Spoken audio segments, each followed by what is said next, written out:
ఈ వీడియోలో మన టాపిక్ వచ్చేసి కటటుంబో లైట్నింగ్. సో ఈ టాపిక్ స్టార్ట్ చేసే ముందు ఒక క్లిప్ చూపిస్తాను. ఈ క్లిప్ చూడండి ఒకసారి.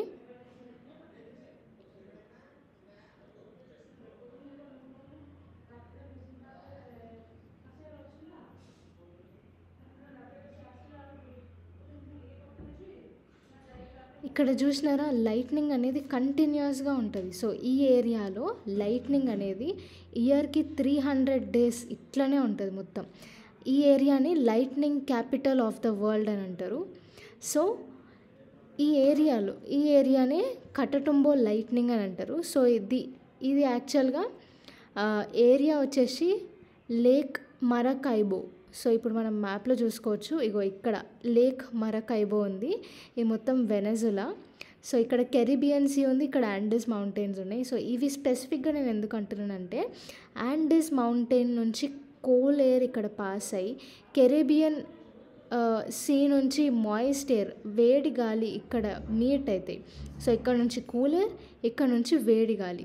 సో ఇక్కడ మీట్ అవ్వడం వల్ల ఏమవుతుంది అంటే, వేడి గాలి అంతా పైనకి వెళ్తుంది, కూల్ ఎయిర్ అంతా కిందికి వెళ్తుంది. డెన్స్ ఉంటుంది కదా, సో ఈ కూల్ ఎయిర్ అంతా కిందికి వెళ్తుంది. సో ఈ ప్రాసెస్లో ఈ ఏరియాలో మనకి క్యూములో నింబస్ క్లౌడ్స్ అనేవి ఫామ్ అవుతాయి.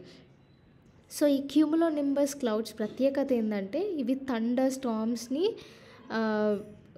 తెస్తాయి అన్నమాట. సో ఈ ఏరియాలో కంటిన్యూస్గా థండర్ స్టార్మ్స్ అనేవి వస్తూనే ఉంటాయి. ఇందాక మనం వీడియోలో చూసినట్టు ఇయర్కి 300 రోజులు మొత్తం ఈ థండర్ స్టార్మ్స్తోనే నిండిపోతుంది. అందుకే ఈ ఏరియాని లేక్ మరకైబోని మనం లైట్నింగ్ క్యాపిటల్ అని అంటాం. ఓకే, సో దీనిని కటటుంబో లైట్నింగ్ అని ఎందుకు అంటామంటే, కటటుంబో రివర్ దగ్గర ఈ లేక్ మరకైబో ఉంటుంది. అందుకే దీన్ని కటటుంబో లైట్నింగ్ అని అంటాం.